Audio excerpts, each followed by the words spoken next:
Hey, I'm Ciaran. Welcome to The Good, the Bad and the Ciaran.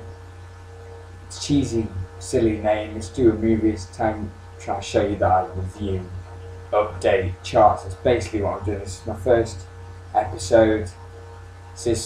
I'm basically going to try and tell you what I'm going to do, and this is what usually happens in each episode. So what it is, I'm going to review a good movie, bad movie, and then talk about cinema and stuff like that. You know, you'll get the gist of it as I go along. But I'm Ciaran. Obviously, behind me is Amazing Spiderman. Yeah, just before I leave that on. Sorry if you haven't seen that, I don't really care. But that's the first movie I'm going to review. It's a good movie, I loved it so much. But you may have seen any of the other 3 previous Spider-Man films featuring Tobey Maguire, but this one opens a brand new chapter to like the Spider-Man story and bringing live effects, which blow your mind. It's awesome. The thing is that you don't really need to see the other 3, so you don't really see any of them to get what's going on here, because it reinvents the story, which I think is very good, but at the same time kind of bad. So this is Amazing Spider-Man.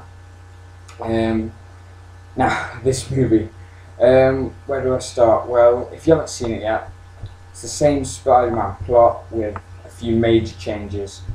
And well, if you don't know who Spider-Man is, what the hell is it with you? Okay, well, for the few who don't know who Spider-Man is, here's the basic plot. It all starts with Peter Parker, who's played by Andrew Garfield. He's been left by his parents with his Aunt May and Uncle Ben. Then the film kind of jumps forward because he's a kid when he's left with his auntie and uncle. And fast forward to him being a geeky teen. Just look at him, he looks the definition of a geeky teen. He doesn't have many friends and isn't very good looking. And wait a second, and he looks nothing like a geeky teen. And I'm not gay, he's pretty good looking. Eventually he falls for Gwen Stacy, who's played by Emma Stone, who is, oh god, she's gorgeous. Okay, I'm sorry, but wow. Wow, look at her, gorgeous. After meeting Gwen, Peter finds clues which may enable him to figure out what happened to his parents, his father mainly, and this leads into Osborn Tower, where he trespasses and gets bit by a radioactive spider, which leads him to getting spider-like powers, obviously Spider-Man. Meanwhile, Parker helps Dr. Connors finish a serum which is to heal his arm. That's kind of, you don't really see his arm there, and that's just him as the actor, not, he has half an arm in the film. But yeah, this serum is supposed to build his arm and make him new again, because lizards have that power to regenerate things. It's all about that. But so this heals his arm but turns him into a giant lizard, which I'm sorry, but it's mega cliche. Connors then makes a plan to turn everyone into a lizard. What can I say? It's a bit messed up. But okay, look, the end of the plot, that's the end of the plot. It's a bit brief, but I don't want to ruin it. What can I say? It's one amazing film with effects that knock your bloody metaphorical socks off. Well, this film is amazing. Please watch it, enjoy it. The effects are bang on, the story's perfect, and the acting class, I cannot describe. That is Amazing Spider-Man. Hopefully I haven't made you want to watch it now. And it's going on behind me, that'll be going on for the rest of the episode. Now, I'm going to talk about my bad movie, which is Transformers. That is my choice of bad movie, my first episode. Sorry, it's a movie made to sell toys, based on a TV show made to sell toys. Okay, I'll briefly run through what this is about if you haven't seen it. There's kind of 2 armies of robots. You've got the Autobots and the Decepticons. So Autobots, the good ones, Decepticons, the bad ones, they fight over a cube. Just basically kind of copying what the Avengers did, but the Avengers came afterwards, so it's not copying. It's kind of the same kind of plot. But somehow, one young man is the key to all this, and he knows where it is via glasses which hold a massive map. Bit stupid. But this young man, being Shia LaBeouf, he stutters like crazy. Okay, in this film, it's awful. If you like awful films, watch it and find out what I'm on about. But also, I'm sorry, but you can't tell the bloody robots apart.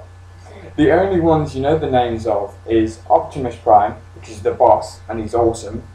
Bumblebee, and well, the black one. And I'll show you why. It's not black, it's silver, but you can hear what he talks like.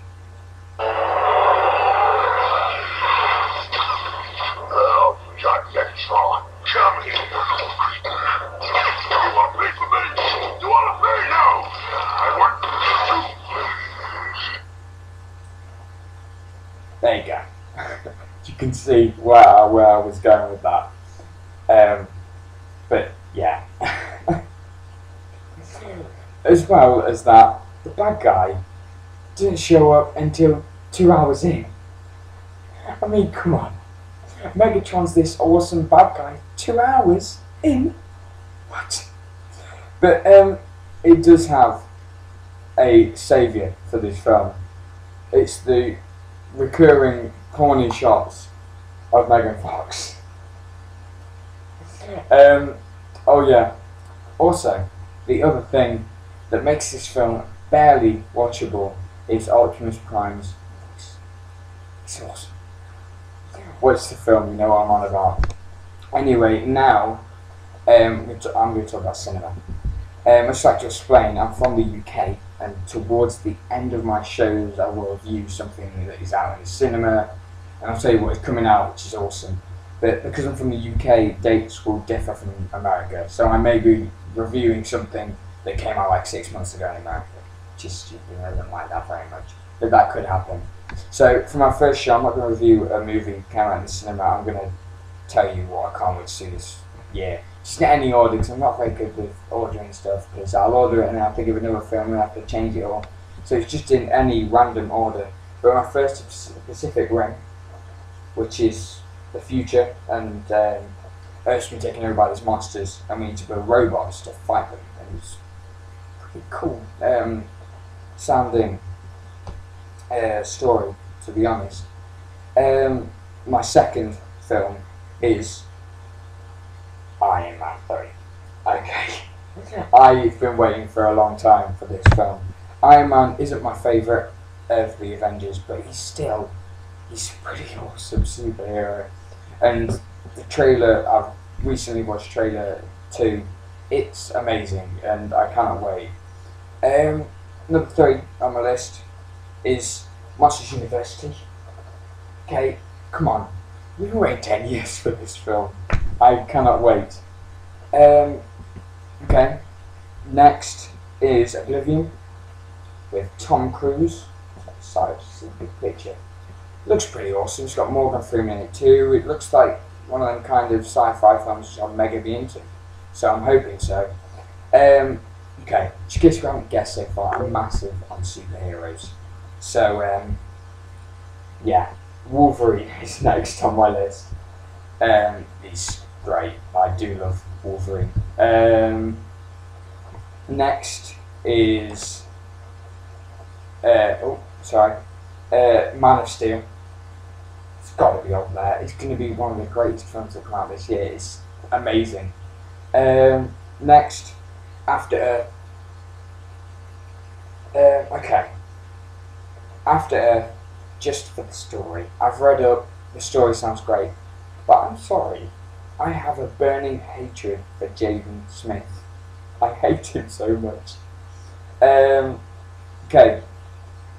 Next, The Desolation of Smaug.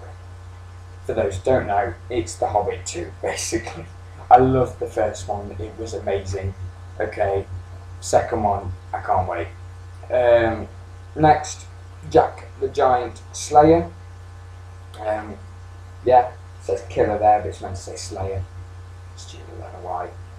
Next, Star Trek Into Darkness. Very much enjoyed the first one. Can't wait for this one. Chris Pine's back, along with Spock.